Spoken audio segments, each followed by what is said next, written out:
Hello, everyone, and welcome back. This is The Road to an Effective Classroom Environment, and I am your host, LaShanta, and I am so happy that you are back with me again. Some of you may be on your summer break already, lounging around the pool, or you're at the beach, or you've gone on a trip to Vegas, and then there may be some of you that still have 1 or 2 weeks left. Well, I hope that you are enjoying your vacation. This is a time to revitalize yourself, rejuvenate, and get prepared for the next upcoming school year. If you're still in school, just hang on in there. Your time is coming. But please make sure that you are taking the time to spend with your family, with your friends, because as I said, this is a time for you to get rejuvenated, re-energized, and I will continue giving you episodes even through the summer because it's all about preparation. You're getting yourself ready for your next set of students. And I know many times we don't want to think about the next school year, but what makes us effective is that we think and plan a little bit during our break. Sometimes we have those ideas that come to us while we're driving or when we're on the beach. We may think of a neat activity, and you might want to have yourself a notebook or a journal in which you write this information down because you're always trying to perfect your craft. But again, as I said, don't forget to enjoy your time away from the building. And if you are in a position in which you're still in the building, create yourself some type of staycation so that even on the weekends, if you haven't planned a big vacation for yourself, where you're going out of town, you can at least do some things around your city, going to museums, going to the park, picking up an activity that you have not done in a while, or being adventurous and picking up an activity that you wanted to try out. But whatever level you are in, please make sure that you get back in touch with refreshing yourself so that you can fine-tune your craft. Okay? And today we are going to talk about psychological safety in our classrooms. And I got the idea from listening to a TED Talk last week. And this was a TED Talk that was given by Amy Edmondson. And she is a professor of leadership and management at the Harvard Business School. And so in her TED Talk, it was about a 12-minute TED Talk, a little less. And she was talking about psychological safety in the workplace, and specifically talking about the fields in healthcare and in certain business industries.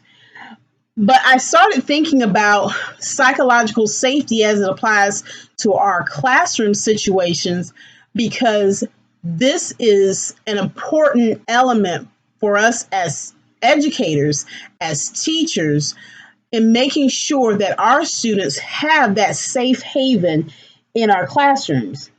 And so we're going to take a look at how do we build psychological safety in the classrooms, because again, it's all about having that effective classroom environment. And one way of being effective in the classroom and having an effective classroom environment is making sure that your students feel safe, not just physically, but we also want to take care of their psychological safety. So Edmondson, she defines psychological safety as a belief that one will not be punished or humiliated for speaking up with ideas, questions, concerns, or mistakes. So two key words that jumped out at me when I was listening to this was punished and humiliated. And these are terms that oftentimes we hear in our setting, in our education setting, where students may be punished for behaviors that they display or things that they may say, or they may be humiliated by students, or unfortunately, sometimes humiliated by teachers as well, or educators in general. So those two words stuck out to me. because we want to make sure that these are things that we're not doing in our classrooms. We want our students to feel that they can be open to ask questions, or if they have concerns, to come to us. Students do not want to look as if they are ignorant, just unknowledgeable, and the word that many times that they like to use, looking stupid. And they don't want to look like they're incompetent. And the ways that they feel ignorant is by asking questions, because they feel as if they don't know, then that makes them look as if they are stupid. But in a classroom setting, in a school setting, in life in general, we have to be able to feel comfortable to ask questions of those around us in order to gain knowledge. And then students sometimes may feel as if they're incompetent if they make a mistake. We all make mistakes, and our rooms must be safe havens for them, that mistakes are okay. Mistakes help us to get to where we need to be. So one of the tasks that we have in our classrooms is to make sure we're helping our students to not feel incompetent and not feel ignorant. We want to make sure that we prevent this by not being the problem ourselves. Well, how can we as the adults be a problem in making our students feel ignorant or making them feel incompetent? We make it a problem by us being the ones who are humiliating the children or punishing them. And there's a difference in building a safe haven where children know that it's okay to laugh or it's okay to make comments. You have to make sure, if that's the environment that you're wanting to build, that it's okay.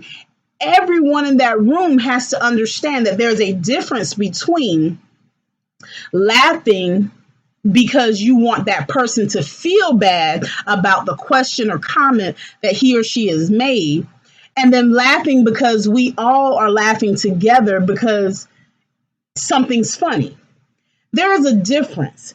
When children or adults are asking or are looking at the students and they're hearing things coming out another student's mouth that just doesn't sound correct, the way that we cause psychological danger in our rooms is by laughing at the child or trying to humiliate the child by calling that child names.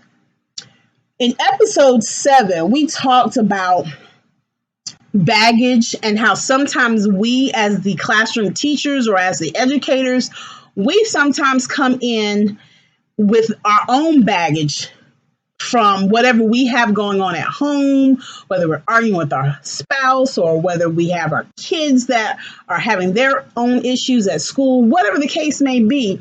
We come in with our baggage, and many times we put that out on our students if we're not careful about what we're bringing in.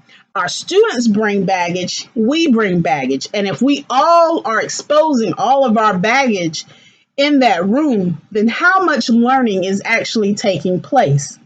So we as the adults, we have to be very careful about our presence in the classroom, that teacher presence that we talked about in episode 7. We have to make sure that we're not a part of the problem as to why students do not feel psychologically safe in our rooms. Being careful of our words that we use with them. In episode 2, we talked about relationships. So when you are thinking about what you are going to do in helping your students to understand who you are, building those relationships, you also have to tie in the expectations. How am I going to set up my expectations for my students? What is it that I want them to be able to do in my classroom? What are the boundaries? What are some things that I want to make sure that they know are not okay? And in helping with that psychological safety, adding into your expectations that when students ask questions, it's not okay to laugh unless it's something that you have agreed upon as a class.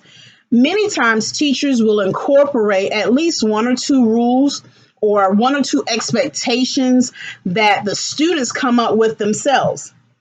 And that may be something that the students come up with. We're not going to laugh at someone that asks a question, no matter how it may sound, because there may be other students in that room that are thinking of that same question. So psychological safety is very important in making sure that as the classroom teacher, we are not hindering our students from learning because we're not making them feel safe to ask questions or to make mistakes. We have to make sure that the other students in that classroom, all students in that classroom, must be able to feel safe. Now, will you have where 100% of your students are going to feel safe to ask anything that they need to ask within the educational perspective? Does that mean you're going to have 100% after the first month of school?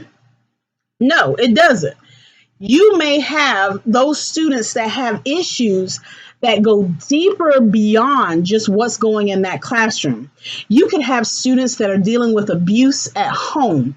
You could have students who are dealing with sexual orientation. You may have students that are dealing with a gambit of different things. And no matter what you may try to do, it may take longer for you to reach those students because of those difficulties that they have going on. And see, that goes back to learning your students. You have to learn who they are. You may not always know everything that's going on with them, but you have to have a discerning understanding of the students that you have coming to see you every day. You can't just look at your students as being just a number, a piece of data, or just a first and a last name, because you don't want your students to just see you in that way. You want to be able to get to the core of what type of student you are dealing with, and that applies to each and every one that comes into your classroom. Does that take time? Yes, and as we said in previous episodes, it takes time to know who your students are. That's why it does not just take the first day of school, the first week of school. It is a process that goes throughout the entire school year, and for some, it may go on the duration of that child's life, because you may make those connections where you're still learning who your children are. And as they become adults and they go out in the world, have their own families, you may continue to have the pleasure of knowing them beyond school and seeing them grow into these adults with their own families. So psychological safety is one of those topics is very, very important. And I want to make sure that we understand why it's important. Your students being able to feel safe in your classrooms every day will help the process of learning go a lot smoother in your classrooms. If they feel comfortable asking questions, they feel comfortable making mistakes because they know it's a part of the learning process, then they will be eager to learn, eager to grow. The enthusiasm and their energy that we see in elementary students when we go into an elementary school, the kids are so eager to learn and they can ask all types of questions. And whether the questions are on target or not, how it's handled by the teachers, it will impact whether that child asks any questions for the rest of that school year and sometimes even throughout their career as a student. That same excitement and energy we see and can see in the secondary level in our middle and high schools. But depending on just how much we have thrown at us that we feel we can't handle. And again, that was another episode where we talked about you have to look at things in perspective. Time is not your enemy. Time is not an enemy at all. And when you look at time as being on your side, even if you feel like it's not, you have to put it in your mindset that I can do this. I can organize this lesson. I can get these papers graded. I can get this done because I've already purposed it in my mind that I am going to be successful because each and every student that I teach is depending on me.